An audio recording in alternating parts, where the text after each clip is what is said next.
Boa noite, meu nome é Tuneu Sediama. Hoje nós vamos ter a participação do Dr. Alfeu Trescente.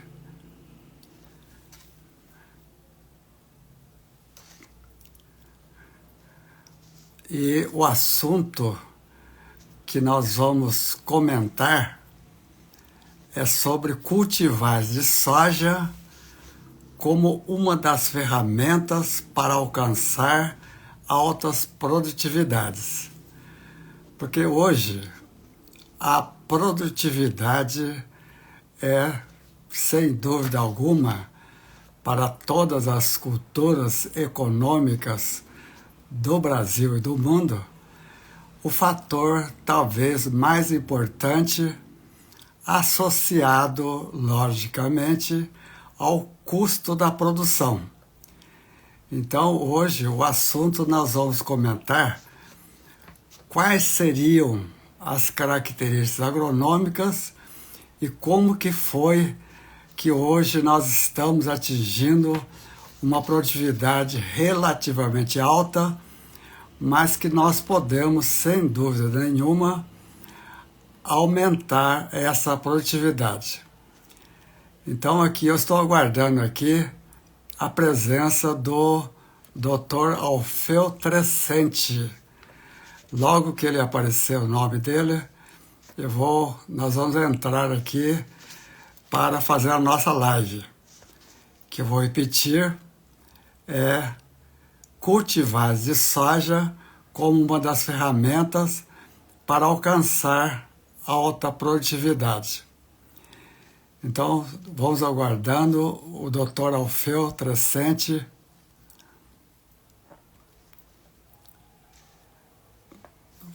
Vamos aguardar mais um minuto. Hoje, o Brasil é o maior produtor mundial de soja, cerca de 44 milhões de hectares.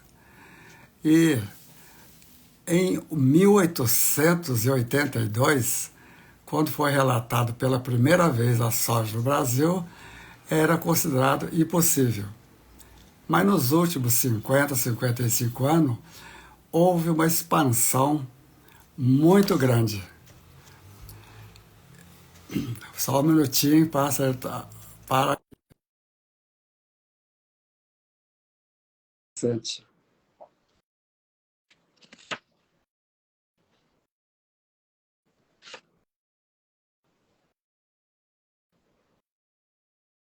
Já apareceu aqui algumas vezes o nome do Alfeu, que foi aceito para nós podermos começar a nossa live.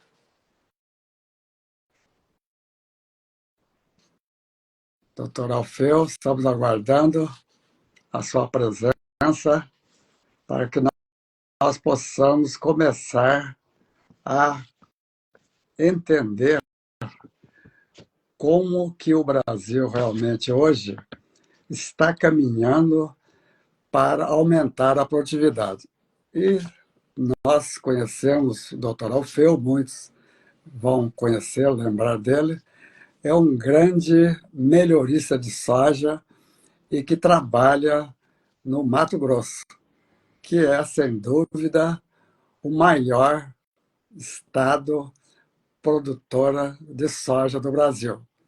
Então, vamos aguardar o Alfeu Trescente para que possamos começar a nossa live.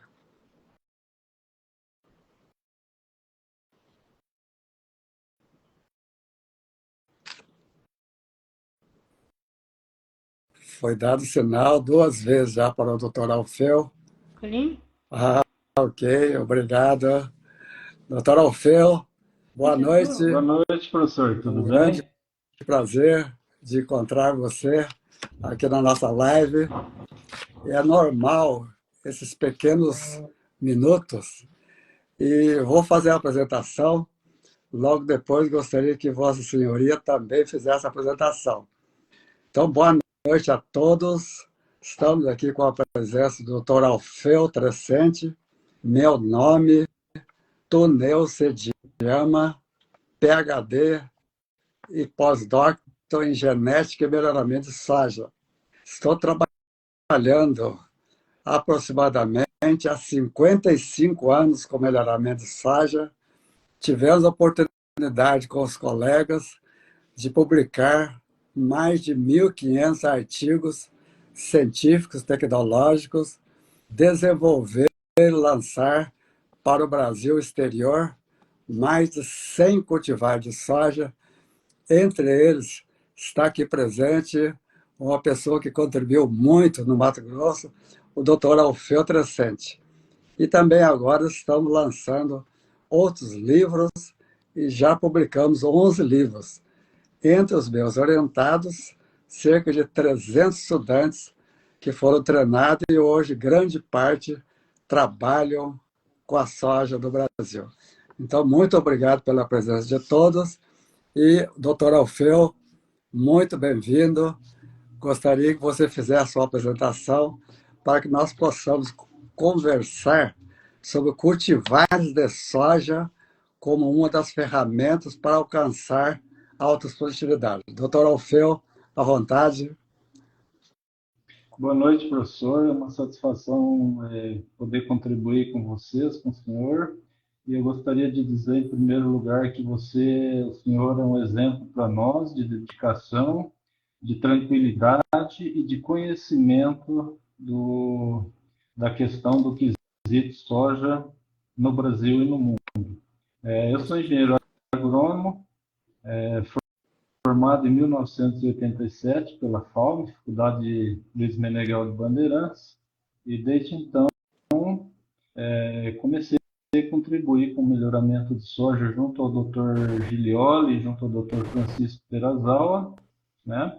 E depois vim para o estado de Mato Grosso, em 1987, aí comecei a contribuição a desenvolver produtos cultivares aqui no estado de Mato Grosso. Ok. Então, eu quero confirmar, doutor Alfeu não é tão velho, né, doutor Alfeu? Mas um dos mais antigos melhoristas que acreditava, acredita e continua trabalhando para o nosso futuro no melhoramento da soja.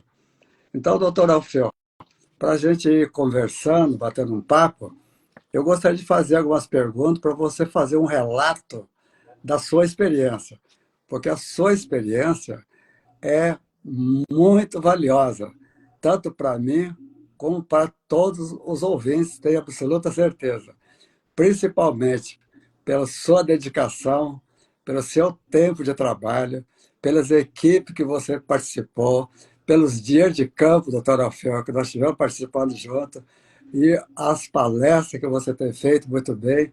E eu sei que você dedica realmente ao Mato Grosso, à soja, à sociedade, à sua família. Então, doutor Alfeu, vamos falar um pouquinho sobre tipo de soja que seria, então, um nosso instrumento para ter uma produtividade elevada e, logicamente, que melhorar a nossa sociedade economicamente, tanto a brasileira como do exterior, porque a soja é um alimento extremamente importante. Na sua opinião, doutor Alfeu, as cultivares de crescimento indeterminado, são geneticamente mais produtivos do que a determinada? Apenas um conceito, a sua opinião, porque hoje predomina, na maioria da região do Cerrado, a indeterminada. Então, gostaria de ouvir a sua opinião. Pode ficar à vontade. Doutor, lá no começo, quando nós viemos para cá, nós tínhamos uma escola, basicamente, que a gente seguia, que foi desenvolvida pelo senhor Dr. Romeu e companhia, e nós colocamos, a gente colocava o período juvenil na soja, determinada para ela crescer, dada a questão dela não crescer aqui na região do Cerrado e em Mato Grosso, né? Principalmente Certo? na região mais norte ao estado. E por último, a gente tem visto uma grande evolução na soja e nós passamos a trabalhar com um tipo de crescimento indeterminado. Então, no meu ponto de vista, elas dão mais estabilidade no crescimento da planta, né? Certo, Essas que foram adaptadas aqui. Não que aquelas com período juvenil não crescessem, mas a gente tinha o índice de área foliar maior, a gente tinha plantas com a inserção das primeiras vagens maiores. Era um modelo de planta que a gente desenvolveu para nós aqui. E com o passar do certo, tempo, nós passamos a ter, nós começamos a fazer os cruzamentos, a ter cultivares indeterminadas, né? Mas eu não vejo a produtividade extremamente atrelada ao tipo de crescimento. A gente concordo tem com você. ganhos com as indeterminadas, mas eu acredito que ambas, ou até as semi-determinadas, Muito vai depender produtivas. dos cruzamentos e da questão genética de cada cultivar para poder expressar o potencial genético.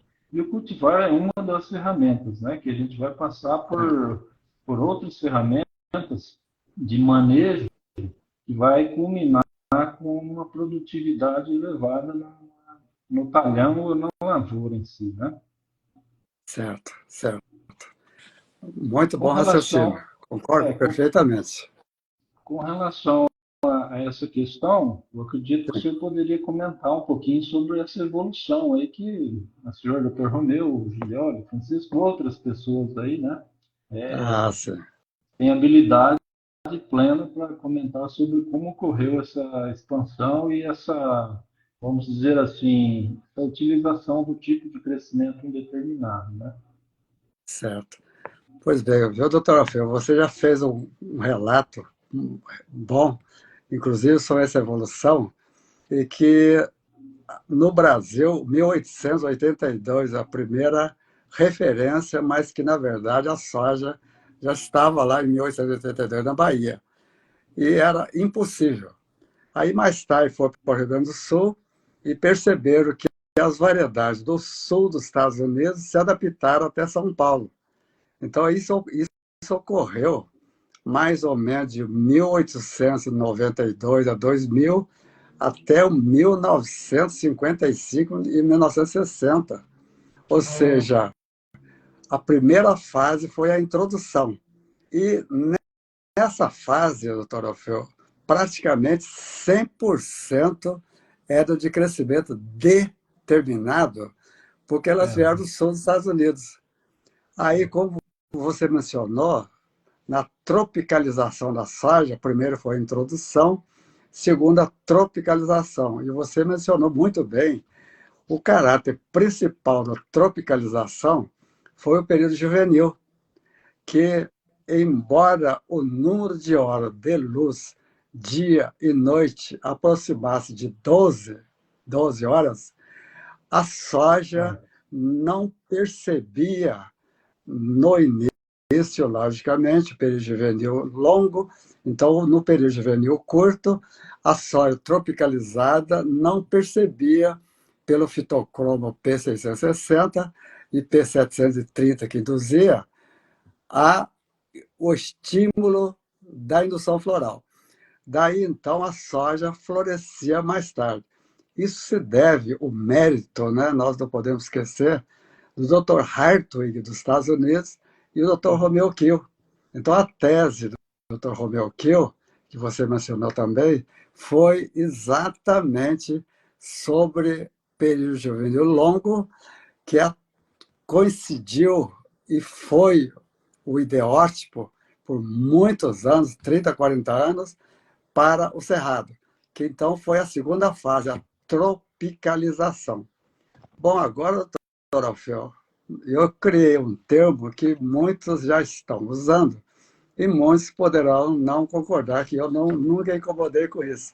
Alguém tem que falar alguma coisa.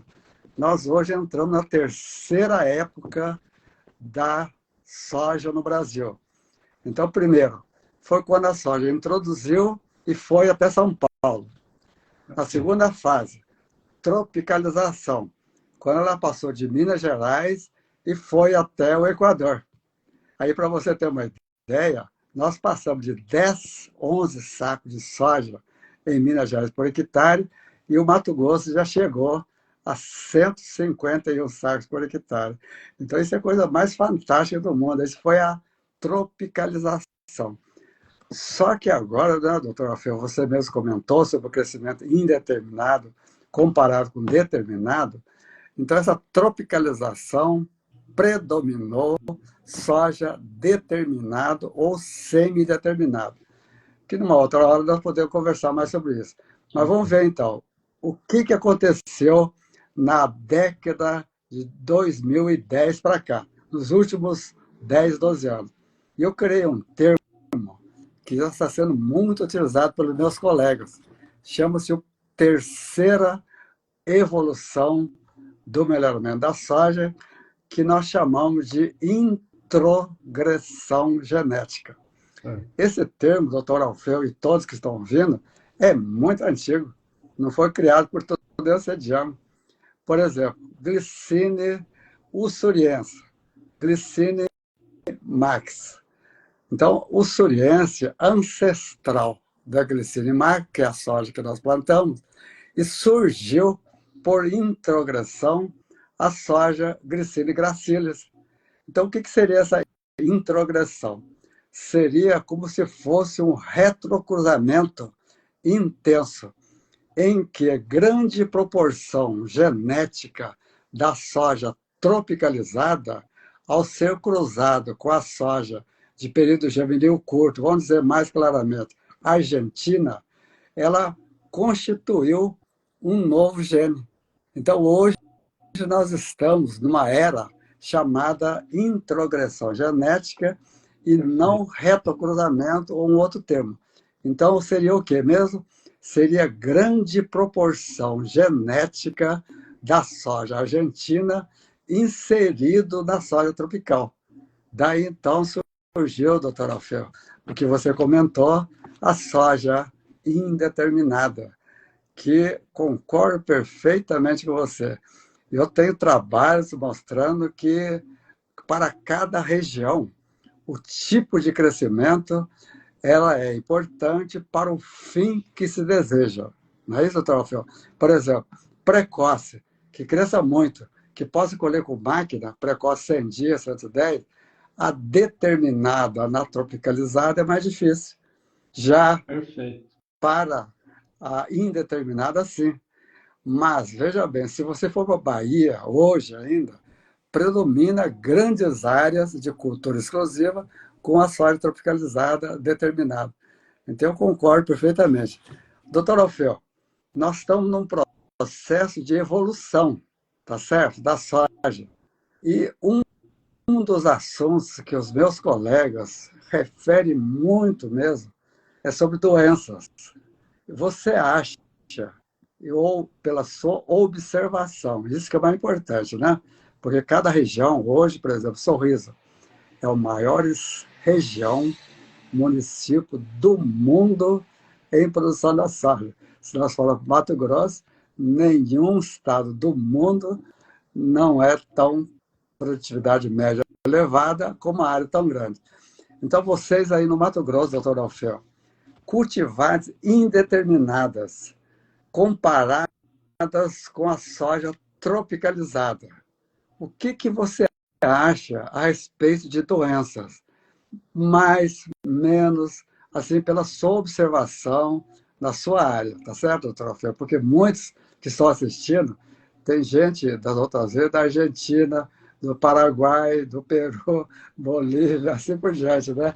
Então, às vezes, ele está curioso, então isso é importante para nós estamos somando conhecimento. Seja à vontade. As cultivares indeterminadas são mais suscetíveis, tolerantes, resistentes a doenças tropicalizadas? Na sua opinião, na sua região. Professor, a minha escola, né, com os pesquisadores, doutores que eu tive a oportunidade de receber e trabalhar, nós adotávamos critérios bastante rigorosos com relação à tolerância às doenças, principalmente foliares, que o senhor se lembra que a gente veio do início, nós tivemos um problema com a mancha-olho de rã, Cercospora surgindo, depois lá por 1989 aqui no estado, nós tivemos um grande desafio, que foi lidar com o cancro da haste, né, que sobraram poucos cultivares. Então me parece assim, que a gente foi aprendendo, tendo a oportunidade de selecionar cultivares aqui na nossa região dos trópicos, que elas são mais adaptadas a essas regiões, né? E principalmente também a tolerância à chuva, que é uma questão que a gente sempre prezava, porque aqui chovia e nós temos um regime pluviométrico da ordem de 2.000 milímetros. Então, nós sempre tivemos essas precauções de cuidar muito de doenças foliares, passando por aqueles ciclos que realmente dizimaram 90% dos cultivares que existiam à época. Então, nós como melhoristas, cabia a nós a tarefa de sempre selecionar cultivares com essas resistências, né? E também a gente tinha aquelas reuniões nacionais de soja que eram muito importantes, onde a gente decidia que cultivares que tivessem suscetibilidade a determinadas doenças não seriam bem-vindas, pelo risco que elas trariam a possibilidade de trazer prejuízo a todo o sistema de produção, aos produtores, né? Então, como cancro da haste, Cercospora surgina, hoje, nós falando mais atualmente com relação à Corinéspora, e que o estado de Mato Grosso tem uma grande participação na cultura de algodão, em segunda etapa, e a Corinéspora ela permanece da Resteva, né, da soja, ela permanece no algodão. Então, nós temos cuidado muito com isso daí, porque a resistência genética, no meu modo de ver, ela sempre está na frente como uma ferramenta que pode reduzir as perdas de produção. Claro que aliada à nutrição de plantas, plantio direto, proteção da planta com os fungicidas, mas quando o senhor tem um cultivar que preza essas questões, ela dá uma grande contribuição na estabilidade e em segurar o potencial de doenças que se estabelecem nos sistemas de produção. Então, nós prezamos muito isso com as doenças foliares, né, raiz, com questões de nematóides.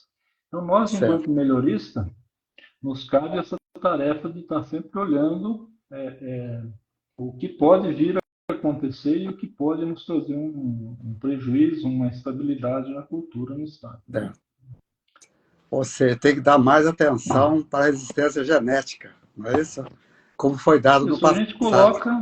A gente coloca como melhorista, às vezes, nós estamos nos questionando se a gente não está abrindo mão muito da tolerância e resistência às doenças e voltando a olhar muito a produtividade e não pensar no processo como um todo, na estabilidade do processo.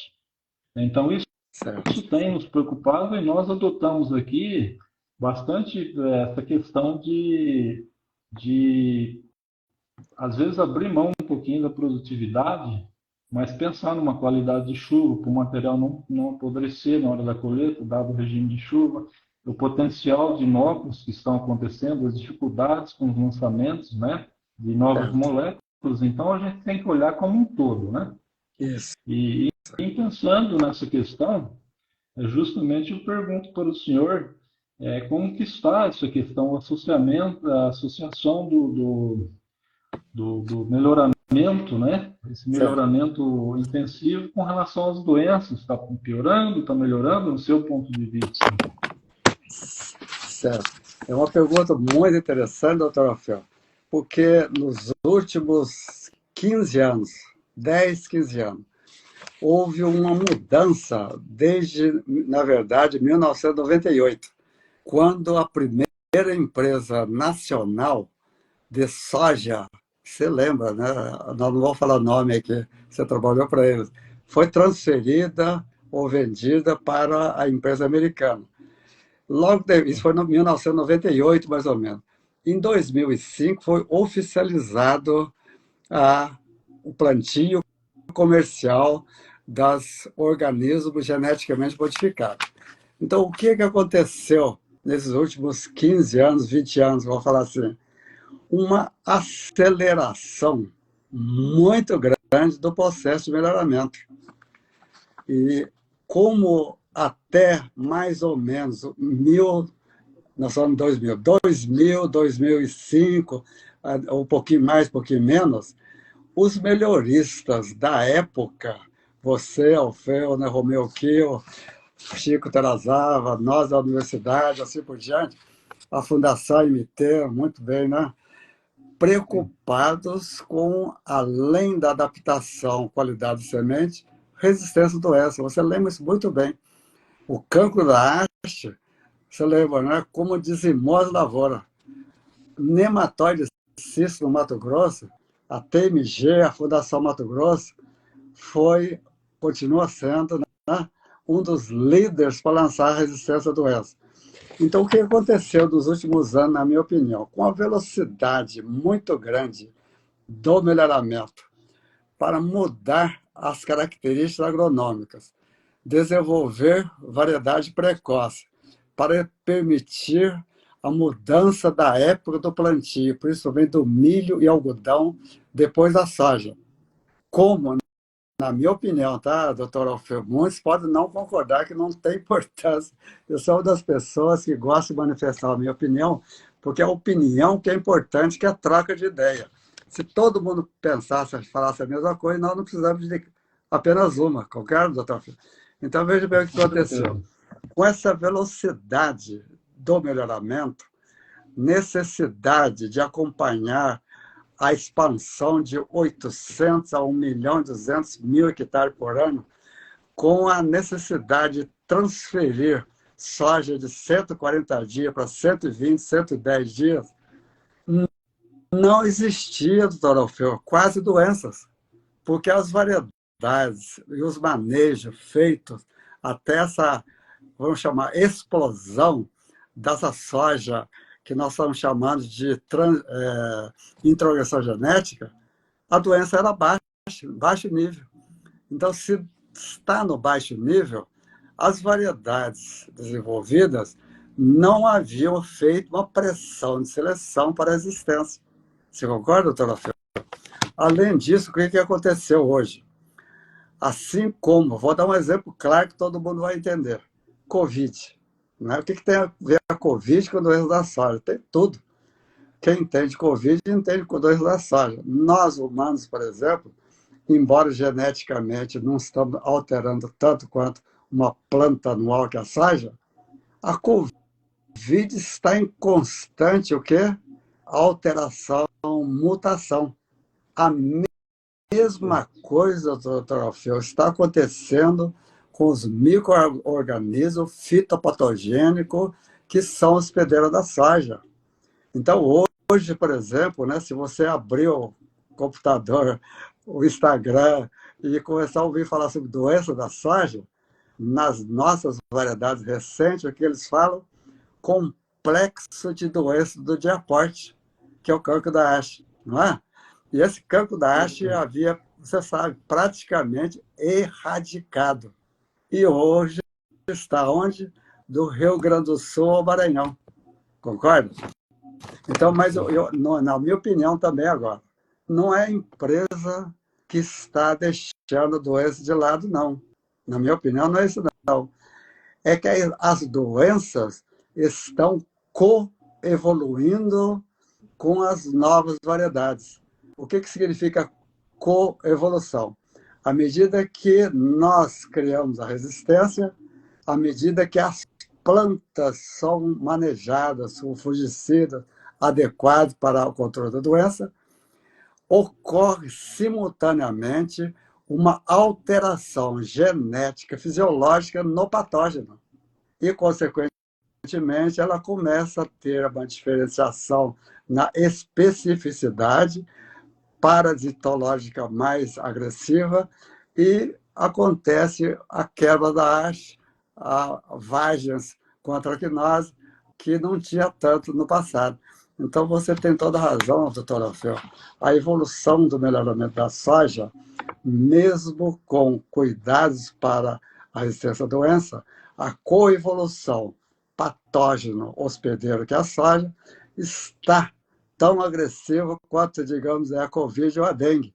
Consequentemente, nós temos que voltar, agora que é a minha sugestão, a sermos novamente agressivos no melhoramento de soja para resistência às doenças. Doutor Alfeu, aqui só uma pergunta interessante. Qual que é o seu posicionamento em relação, por exemplo, assim, a produtividade média nossa, Mato Grosso, ela chegou a 60, 60 e poucos sacos por hectare. Mas tem casos de relatos de 100, 120 sacos em torno disso no Mato Grosso e da pesquisa 150 sacos. O que você acha que está acontecendo, essa distância das variedades lançadas, 75, 95, normal, né? Você vê os portfólios, mas a média está 25, 30% abaixo. Na sua opinião, o que você acha que está acontecendo que a média, ou digamos, vou falar mais do Mato Grosso, em relação às variedades lançadas, está abaixo? A sua opinião apenas. Não é a variedade, né? Deve ser outras coisas. Professor, o melhoramento, assim, no meu ponto de vista, de forma prática, a gente, quando pratica, faz o melhoramento, é uma arte de escolher um produto em função daquele ambiente que o senhor trabalha. Por exemplo, quando eu estive lá nos Estados Unidos, lá com os colegas lá no Arkansas, eles tinham Certo, muito pouca chuva, era bem seco, né? certo, Então, eles não tinham oportunidade de selecionar, por exemplo, cultivares com tolerância à chuva, e uma fertilidade diferente da nossa de cerrado que foi construída, né? Então, essas questões, por exemplo, quando a gente chegou aí por volta de 2000, 2001, certo. nós tivemos o advento da ferrugem. Então, nós Pode, tivemos pode. que O trocar negócio os está firme aí, cultivares, né? trocar os Tá certo, cultivares de ciclo mais tardio por cultivares de ciclo mais precoce. Nós começamos a ter pragas de mais difícil controle, então nós tivemos que alterar a parte de área foliar das plantas. Então, todas essas ferramentas, elas foram melhorando, né? Os certo, equipamentos de precisão, os fungicidas, os cultivares, geralmente os cultivares de soja, a gente tem um ganho, a gente percebe na realização dos trabalhos que a gente vem fazendo esse empilhamento gênico 1,5%, 2% ao certo, ano. Mas lá na prática, o senhor se depara com outros problemas. Então, por exemplo, aqui a gente tem a questão dos nematóides. Eles estão roubando muita produtividade. Então, quando a gente trabalha com cultivar que tem tolerância a determinados nematóides, vou citar, por exemplo, agora o nematóide do algodão, Rotilencos. Quando o senhor certo. trabalha um cultivar que tem tolerância ou resistência, a gente consegue elevar essa produtividade, essa produção, muito longe dos 60 sacos, 62 que Concordo. o IBGE Exatamente. fala que é a média do estado. A gente consegue colocar 70, 80, aí vai depender de um conjunto de fatores, a fertilidade, o balanço nutricional, a época de semeadura. Os meus dados aqui apontam que se o senhor estabelece com 5 de outubro uma excelente data de plantio, a cada dia que o senhor vai passando dessa data, a gente vai perdendo 0,7 ou 0,8 sacas por dia pelo atraso, dada a ferrugem, Certo. dada o percevejo, enfim, o conjunto, esse complexo que o senhor bem mencionou, né? De doenças, nematóides e problemas que nós temos. Eu me lembro muito bem quando o Dr. Tadashi vinha para cá e falava: olha, vocês vão passar uma ou duas aplicações de fungicida, um R5, R6 da planta. Hoje, se a gente não maneja, não faz todo esse equilíbrio das ferramentas, né? E Certo. usa uma boa proteção das plantas com os fungicidas, dessas moléculas diversas, a gente, e cultivares com tolerância aos nematóides também, a gente vai se distanciando muito da média de produtividade do estado. Então, eu acredito que A planta ela tem potencial, nós conseguimos colocar um potencial muito alto na planta, mas nós precisamos ver as demais ferramentas, né, Certo, que nós estamos usando para colocar essa produtividade num patamar mais próximo, porque a pesquisa tinha 5, 10% de diferença da lavoura. Hoje ela está maior. O potencial da soja cresceu e as lavouras estão aí, óbvio que tem lavouras muito bem conduzidas, mas o potencial que o senhor falou é 70, 80, mas na média nós isso, estamos trabalhando na faixa de 60, 65 sacas, né? Então está bem certo, distante isso daí, e depende de outras ferramentas, né? Eu acredito que a gente precisa entender bem esse processo e voltar, concordo com o senhor, questão de priorizar alguns problemas, né? E tem que fazer um manejo muito refinado para a gente conseguir essas produtividades certo, nas lavouras grandes que a gente tem, né? certo. Doutor Alfeu, só mais uma dúvida que eu tenho aqui, eu queria ouvir sua opinião, que é muito importante. O seu ponto de vista, como que você acha ou determina o que é um bom posicionamento de uma variedade? O que é você tem uma variedade lá com 90 sacos por hectare no portfólio. Como seria esse bom posicionamento junto ao agricultor? Na sua opinião, assim, que você está mais no campo do que eu, né? Eu sou mais cientista, pesquisa, consultoria, você está direto no campo aí. Esse posicionamento de uma Pois, variedade. pois bem, nós precisamos, acho que, saber onde a gente pisa, né? Se o senhor está Sim, pisando em cima de nematóides, ou se está pisando em cima de corinestra, ou se nós estamos pisando em cima de todos esses problemas acumulados, esses complexos aí que o senhor bem mencionou. Então, primeiro, os certo, levantamentos, certo. né, dos nematóides, quais são as quantidades que nós temos de tais nematóides, porque se o senhor não tiver determinados conhecimentos, nós não vamos escolher um cultivar certo, porque, por exemplo, para no sistema de soja algodão que a gente se depara aqui com 1.200.000, 1.300.000 hectares, são poucos os cultivares, poucos os programas de melhoramento que oferecem resistência e tolerância em nematóide Rhotilex uniformes. Então, esse já é um pré-requisito. Se você vai colocar no sistema de Certo, algodão a importância de ter uma tolerância a esse nematóide.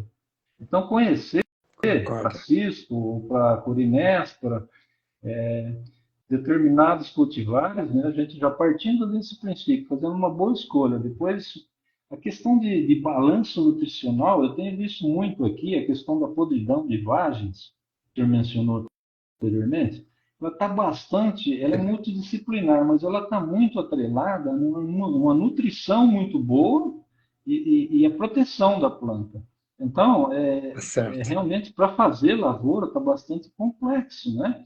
Não é certo, mais uma coisa tão simples como a gente fazia antigamente, escolhia uma cristalina da vida e dava tudo certo. Então, a gente precisa conhecer os fatores limitantes, né? Porque equipamentos bons, praticamente todos têm acesso hoje, tem os equipamentos com precisão, tem proteção, agora tem cultivares que têm uma produtividade maior, em compensação tem uma sensibilidade a determinadas doenças. Então nós precisamos conhecer essas questões para o senhor fazer um tratamento de proteção da planta diferenciado, que aí você consegue maximizar o rendimento daquele cultivar. Então, são questões complexas e eu acredito que o corpo técnico lá que acompanha a fazenda, acompanha a propriedade, o próprio produtor que trabalha fazendo essas escolhas, ele precisa ter esses conhecimentos, né? E priorizar, colocar como pré-requisito determinados problemas para que a gente possa acertar ou errar o mínimo possível, né? E certo. então, são questões complexas, mas a gente tem que olhar os nematóides, olhar as doenças foliares, a questão de balanço nutricional, que é muito importante, né? Determinados nutrientes que a gente vê, é micronutriente, mas, por exemplo, um boro vai lá na polinização, lá no tubo polínico e segura muito mais carga, né? Muito mais vagens. Então, Certo. de forma geral, nós temos um potencial produtivo muito alto e talvez precisemos precisamos refinar os manejos como outras ferramentas para a gente aumentar, diminuir essa questão entre o que o senhor consegue na pesquisa e o que consegue na prática. Ou seja, deixar mais próximo, buscar mais, né, atingir esse rendimento que a soja pode proporcionar hoje. Né?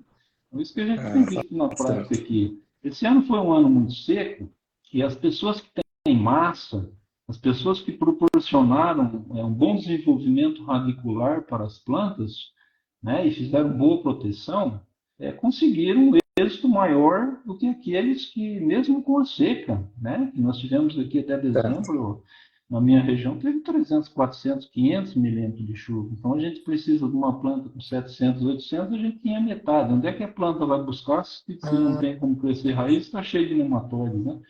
Então, essas Isso. questões são muito importantes. Né? Do meu Certo. ponto de vista, tem que fazer um balanço geral de todas as ferramentas que o senhor dispõe para conseguir Certo. êxito. Senão, fica difícil.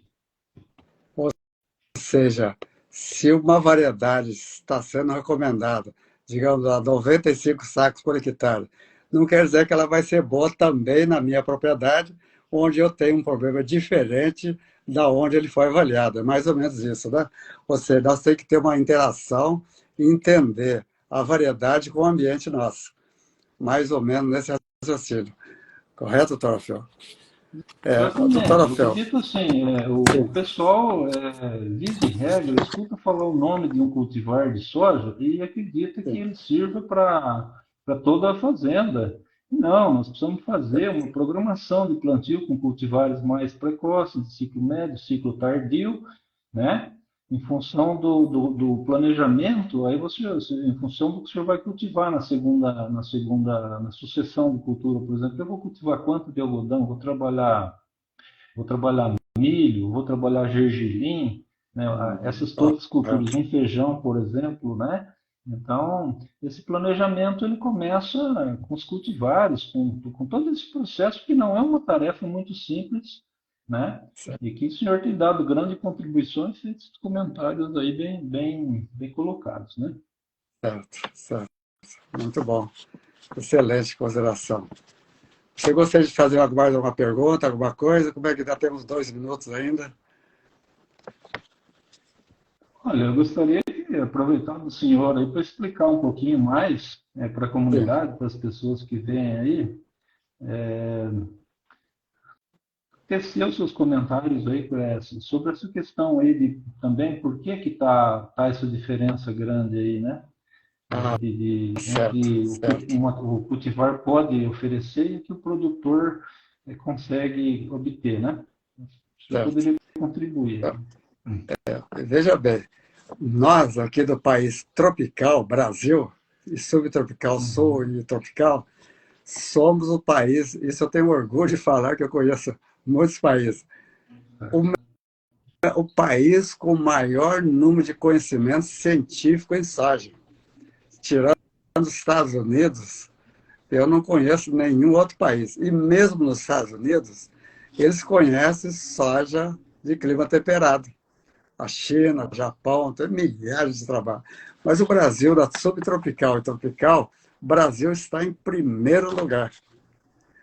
E, nesse caso de conhecimento, eu, por exemplo, 55 anos atrás, tinha um boletim, doutor Chiro Beazar, conta isso para todo mundo.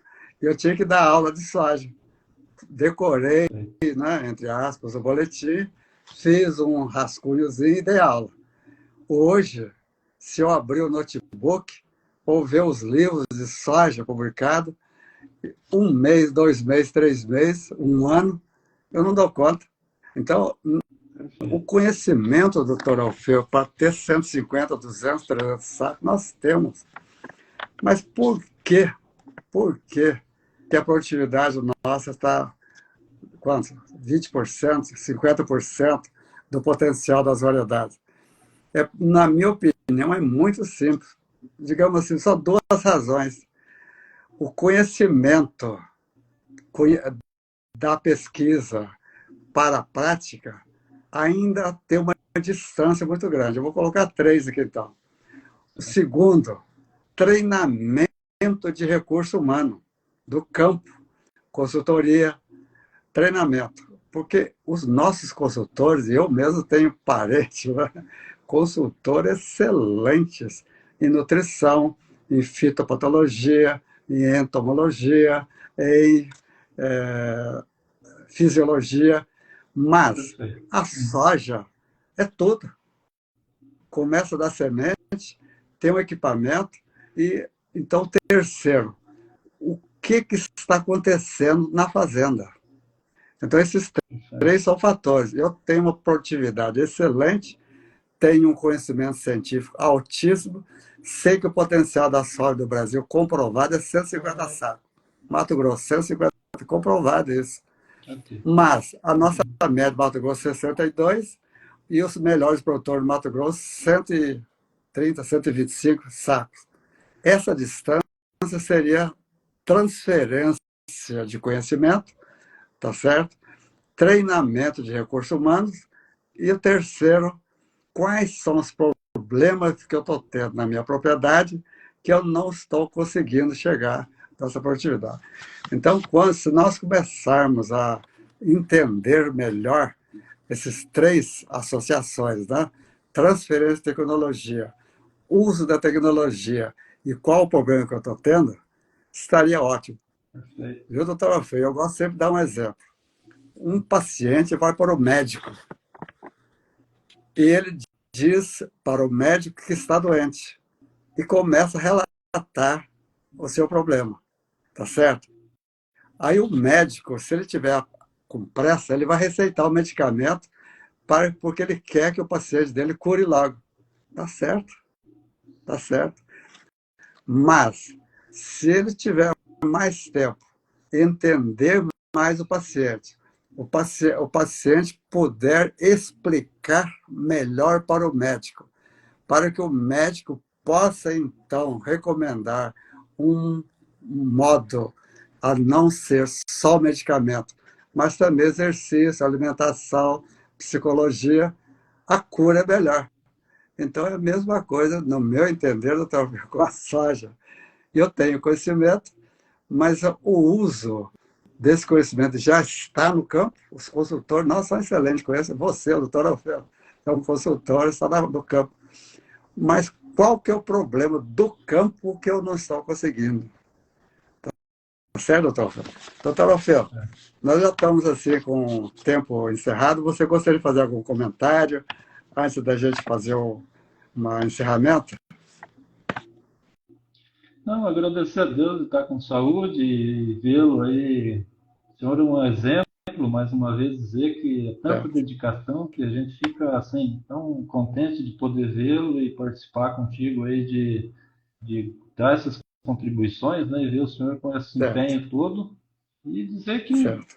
assim, nós temos as ferramentas, né? Agora, é o que se diz, né? Diz que Deus diz que a gente pode fazer tudo, mas cada um tem que fazer a sua parte, né? Fazer Isso, parte bem feita. Então, exatamente. usar essas ferramentas e contar com Deus também, com São Pedro, para ele poder mandar a chuva Certo.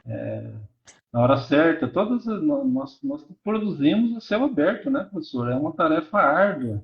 Eu admiro todos os melhoristas, né, os colegas, porque todo mundo dá o melhor de si, né, para desenvolver um produto novo com as garantias, tolerância a doenças e Certo. manter o nível de produção alto. Correto. Mas a diferença é de se produzir num ambiente controlado. A gente não tem ambiente controlado. Mesmo embaixo de pivô, né, com esse ano, com o calor que deu, nós perdemos 10 a 15% da produtividade. Então, Certo. além de todas as tarefas nossas, nós precisamos contar com Deus aí para poder iluminar nós, para dar força para batalhar e aplicar todas as tecnologias. Então, eu fico assim bastante felicitado em poder contribuir com o senhor. E o senhor é um modelo para mim, um exemplo de vida, um exemplo de dedicação, de conhecimento. E dizer a todos aí que Certo. precisamos aproveitar esse professor Toneu. Certo. Doutor Rafael, nós vamos ter que encerrar por causa do tema. Eu gostaria de já deixar convidada para uma outra oportunidade, um outro assunto, para nós podermos novas lives. E eu gostaria, então, de agradecer ao público, por causa do nosso tempo, Foi uma grande satisfação ter de volta aqui meu grande amigo, Dr. Alfeu Trescente, e todos os ouvintes, que sei que muitos aí que já estão ouvindo são meus conhecidos, meus amigos, outros são os novos, que nós vamos conhecendo, e essa interação de conhecimento, troca de ideia, que faz a gente crescer, né, doutor Alfeu? Com Então, muito certeza. obrigado a todos. E, doutor Alfeu, gostaria de falar alguma coisa para finalizar?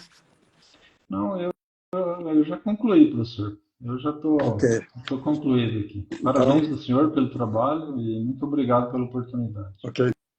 Então, muito obrigado a todos, doutor Alfeu, e a todos um grande abraço. Se Deus quiser, vamos voltar com outros assuntos, outras novidades. Então, boa noite a todos e muito obrigado. Boa Boa noite. noite. Um Boa abraço. noite, ok.